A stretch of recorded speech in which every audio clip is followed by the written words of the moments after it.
General صاحب کو قتل کیا گیا ہے۔ ایک سرگوشی جو پاکستان کے متوفع آرمی چیف جنرل آصف نواز جنجوعہ کے بھائی شجاع نواز کے کان میں کی گئی تھی۔ سرکاری طور پر جنرل آصف کی موت ہارٹ اٹیک سے ہوئی تھی۔ ایک تندرست حاضر سروس آرمی چیف کو دل کا دورہ، کئی لوگ ماننے کو تیار نہ تھے۔ مگر کیوں؟ جنرل آصف نواز جنجوعہ کی موت کے اسباب پر شکوک و شبہات کیوں پیدا ہوئے؟ صحافی ظہیر احمد بابر کی تحریر پر مبنی BBC ریڈز کے ساتھ میں عمر آفریدی ہوں۔ آپ سن رہے ہیں BBC ریڈز۔ شجاع نواز اپنے مرحوم بھائی اور فوج کے سربراہ کی اچانک موت کا پرسہ لینے کے لیے آرمی ہاؤس میں تھے۔ سرگوشی کے بارے میں وہ اپنی کتاب کراسڈ سورڈز میں لکھتے ہیں کہ آرمی ہاؤس راولپنڈی میں تعزیت کے لیے آنے والوں میں سے ایک شخص نے ان کے کان میں کی تھی۔ تب انہوں نے زیادہ نہیں سوچا اور سیکیورٹی افسر سے اس شخص کو آرمی ہاؤس سے باہر نکالنے کو کہا۔ سرکاری موقف ہے کہ جنرل آصف نواز جنجوعہ کو 8 جنوری 1993 کو پڑنے والا دل کا دورہ جان لیوا ثابت ہوا تھا، مگر کئی لوگ شروع ہی سے اس بیان سے مطمئن نہیں تھے۔ جنرل ضیاء الحق کی بظاہر ایک فضائی حادثے میں ہلاکت کے 6 برس بعد ایک اور حاضر سروس آرمی چیف کی اچانک موت ملک کے لیے ایک بڑا دھچکا تھی۔ پاکستان سیاسی طور پر ہنگامہ خیز دور سے گزر رہا تھا۔ صدر غلام اسحاق خان اور وزیر اعظم نواز شریف آئینی اختیارات کی پنجہ آزمائی میں مصروف تھے۔ نام نہاد جنا پور سے متعلق نقشے اور افواہیں گردش میں تھیں۔ کراچی میں فوجی آپریشن چل رہا تھا۔ بعض سیاسی عطائی اور نیم حکیم اس ہیجانی کیفیت کے لیے مارشل لاء یعنی فوجی آمریت کا بارہا آزمایا گیا اور ناکام نسخہ تجویز کر رہے تھے۔ ایسے میں ملک کے آرمی چیف کی مرگ ناگہانی پر سوال تو اٹھنے ہی تھے، سو اٹھے۔ اس بارے میں ہونے والی چمگوئیوں کو تقویت اس وقت ملی جب جنرل آصف نواز کی بیوہ نے بھی شبہ ظاہر کیا کہ ان کے شوہر کی موت طبعی نہیں تھی۔ جنرل آصف نواز جنجوعہ کے امریکہ میں مقیم بھائی شجاع نواز کے مطابق 8 جنوری 1993 کی دوپہر آرمی چیف آرمی ہاؤس میں ٹریڈ مل پر ورزش کر رہے تھے جب انہیں دل کا دورہ پڑا۔ ہسپتال لے جایا گیا لیکن وہ جانبر نہ ہو سکے۔ حاضر سروس آرمی چیف کے یوں اچانک انتقال پر چمگوئیاں ہونے لگیں۔ پھر امریکی روزنامے نیو یارک ٹائمز نے جنرل آصف کی بیوہ نزہت آصف نواز کا یہ بیان شائع کر دیا کہ ان کے شوہر کو زہر دیا گیا تھا۔ ان کے بقول ایک فعال اور جسمانی طور پر فٹ جنرل کو کیسے اچانک دل کا دورہ پڑ سکتا ہے، مگر نزہت آصف نے باضابطہ شکایت درج نہیں کروائی۔ زہر سے موت کی گونج پارلیمنٹ میں سنائی دی تو وزیر اعظم نواز شریف نے 3 رکنی عدالتی کمیشن بنایا جس کے ذمہ جنرل آصف نواز کی موت کی اصل وجہ کا تعین کرنا تھا۔ شجاع نواز کراس سورڈز میں لکھتے ہیں کہ جنجوعہ فیملی نے جنرل آصف کے بالوں کا امریکہ سے تجزیہ کروانے کا فیصلہ کیا، جس کے لیے national medical services of Pennsylvania کا انتخاب کیا گیا۔ انسانی خون، بال، ناخن اور دیگر فورینزک اور میڈیکل ڈائگنوسٹکس کے شعبے میں یہ جانا مانا نام ہے۔ امریکہ میں صحافی انور اقبال کے مطابق فورینزک ماہرین کو جنرل آصف نواز جنجوعہ کے بالوں کے نمونے میں سنکھیا یعنی آرسینک کی غیر معمولی مقدار ملی۔ ماہرین کے مطابق ایک انسانی بال میں 4 مائکرو ملی گرام آرسینک ہونا نارمل تصور کیا جاتا ہے، لیکن جنرل آصف کے سیمپل میں فی بال آرسینک کی مقدار 67 مائکرو گرام تک پائی گئی۔ البتہ ماہرین کی رائے میں صرف سنکھیا کی زیادہ مقدار کو موت کا سبب قرار نہیں دیا جا سکتا تھا، بلکہ اس سے مزید تجزیے کی ضرورت ظاہر ہوئی۔ لیبارٹری رپورٹ کی بنیاد پر نزہت آصف نواز نے پولیس کو باضابطہ درخواست دی کہ ان کے شوہر کو زہر دے کر مارا گیا ہے اور پوسٹ مارٹم کرانے کا مطالبہ کیا، لیکن کسی کو نامزد نہیں کیا۔ شجاع نواز اپنی کتاب میں لکھتے ہیں کہ ستمبر 1993 میں غیر ملکی ماہرین کی ایک 3 رکنی ٹیم اسلام آباد پہنچی۔ DIG ڈاکٹر شعیب سڈل کو ان کا سرکاری رابطہ افسر مقرر کیا گیا، جو ان کے مطابق غیر ملکی ماہرین کو بعد میں سیر کے لیے اسلام آباد سے مری بھی لے گئے۔ شجاع نواز کے مطابق ڈاکٹر شعیب سڈل نے ماہرین کو کئی بار یقین دلایا کہ نمونے محفوظ ہاتھوں میں ہیں۔ فورینزک سائنس میں زبانی یقین دہانی کافی نہیں ہوتی، اصل اہمیت دستاویزی ثبوت، واضح تسلسل اور چین آف کسٹڈی کی ہوتی ہے۔ مثلاً تجزیے کے لیے نمونے پوسٹ مارٹم کرتے وقت لیے گئے یا بعد میں، کس چیز کے سیمپل لیے گئے، انہیں کہاں اور کس کی نگرانی میں محفوظ کیا گیا وغیرہ۔ کراسڈ سورڈز میں شجاع نواز نے ایک ضمیمہ بھی شائع کیا ہے جس میں جنرل آصف کی بیوہ کو مبینہ طور پر وزیر اعظم ہاؤس کے بعض ملازمین کی طرف سے بھیجے گئے پیغامات شامل ہیں، جن میں الزام لگایا گیا کہ جنرل آصف نواز کو حکومتی اہلکاروں کے کہنے پر زہر دیا گیا تھا، مگر ان میں کیے گئے دعووں کی آزادانہ طور پر تصدیق نہیں ہو پائی۔ شجاع نواز لکھتے ہیں کہ آصف نواز کی موت کو جس چیز نے مشکوک بنایا وہ ان کی موت کے بعد پیش آنے والے واقعات تھے۔ وہ لکھتے ہیں کہ اگرچہ آصف نواز کی موت نے پاکستان کے سیاسی نظام کو ایک جھٹکا دیا، لیکن فوج اور سیاسی اسٹیبلشمنٹ نے تفتیش کو باوجود آرمی چیف کی بیوہ کے الزامات کے شفافیت یا چستی سے ڈیل نہیں کیا، اور ایک ایسے وقت میں خود کو محفوظ رکھنے کی کوشش میں مصروف ہو گئے جبکہ ضروری یہ تھا کہ جنرل آصف نواز کی صحت کے بارے میں کھلی تحقیقات کر کے خدشات کو ختم کیا جائے۔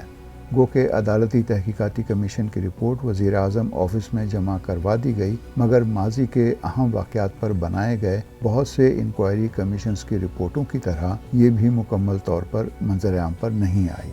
روزنامہ نیو یارک ٹائمز نے پاکستانی فوج کے سابق سربراہ جنرل آصف نواز کی موت میں زہر کے شواہد نہیں ملے کے عنوان سے شائع ہونے والی ایک رپورٹ میں لکھا، فرانسیسی، برطانوی اور امریکی ڈاکٹروں کی جانب سے کیے گئے پوسٹ مارٹم کے مطابق جنرل آصف نواز کی موت دل کا دورہ پڑنے سے ہوئی تھی، نہ کہ آرسینک زہر سے، جیسا کہ ان کے اہل خانہ کو شبہ تھا۔ ماہرین کے مطابق جنرل آصف نواز کے خاندان میں دل کا دورہ پڑنے سے پہلے بھی اموات ہو چکی تھیں۔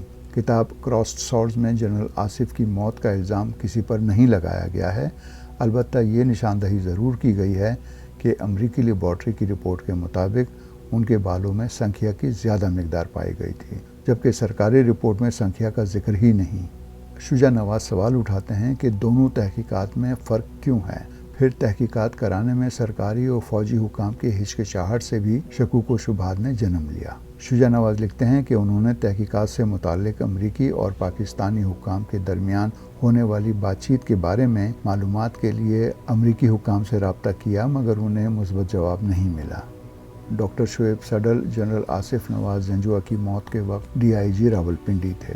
ان کے مطابق جنرل آصف نواز جنجوعہ کے داماد سلمان شاہ نگراں وزیر اعظم معین قریشی سے ملے اور آرمی چیف کی موت کی تحقیقات کرانے کا مطالبہ کیا، جس کے بعد وہ اپنی بیوی اور جنرل آصف نواز جنجوعہ کی بیٹی کے ہمراہ ان سے ملے۔ ڈاکٹر شعیب سڈل نے بتایا کہ انہوں نے اپنے طور پر جنرل جنجوعہ کے بالوں کے نمونوں کا کوئی ٹیسٹ کرایا تھا جس میں سنکھیا کی مقدار نارمل سطح سے بہت زیادہ تھی، لیکن میرے ساتھ کوئی رپورٹ شیئر نہیں کی گئی۔ ڈاکٹر سڈل کے مطابق انہوں نے جنرل آصف نواز کے داماد اور بیٹی پر واضح کیا کہ نجی طور پر کیے گئے ٹیسٹوں کے نتائج کی قانون میں اہمیت نہیں، اسی لیے جانچ پڑتال کے بعد 5 سے 6 ملکوں سے بہترین سمجھے جانے والے فورینزک ایکسپرٹس بلائے گئے۔ DIG سڈل کا کہنا ہے کہ غیر ملکی فورینزک ایکسپرٹس کی ٹیم کو وہ خود جنرل آصف نواز جنجوعہ کی قبر پر لے کر گئے، جہاں مجسٹریٹ کی موجودگی میں ان ماہرین نے نمونے حاصل کیے۔ ان کے مطابق یہ نمونے ان کی تحویل میں رہے، جبکہ ایک نمونہ آرمی کی فورینزک لیب میں محفوظ کیا گیا۔ وہ کہتے ہیں کہ جہاں یہ نمونے محفوظ تھے اس لاک کو 2 چابیوں سے کھولا جاتا تھا، ایک چابی میرے پاس تھی اور دوسری آرمی کے پاس۔ ان کے مطابق آرمی فورینزک لیب میں نمونہ محفوظ کرنے کی وجہ یہ تھی کہ اگر غیر ملکی فورینزک ایکسپرٹ کے پاس موجود نمونے کسی سبب ضائع ہو جائیں تو انہیں دوبارہ فراہم کیا جا سکے۔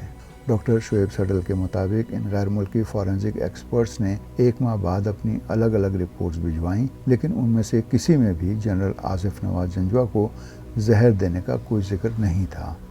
اس سوال پر کہ کیا ان تحقیقات کے دوران کسی مرحلے پر آپ کو کسی رکاوٹ یا دباؤ کا سامنا کرنا پڑا، اور کیا اتنے سال گزر جانے کے بعد آپ کو لگتا ہے کہ اس کیس کی تحقیقات میں تمام قانونی تقاضے پورے کیے گئے تھے اور آپ خود کو اس معاملے میں مطمئن پاتے ہیں؟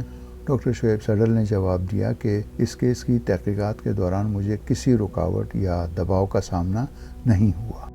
فورینزک ماہرین کو مری لے جانے کے بارے میں ڈاکٹر شعیب سڈل کا کہنا تھا کہ میں کسی فورینزک ماہر کو مری لے کر نہیں گیا اور تمام نمونے متعلقہ مجسٹریٹ کی موجودگی میں انویسٹیگیشن کے طے شدہ طریقہ کار کے مطابق حاصل کیے گئے تھے۔ ڈاکٹر سڈل بتاتے ہیں کہ جب غیر ملکی فورینزک رپورٹس موصول ہوئیں تب ملک میں عام انتخابات کی گہما گہمی تھی۔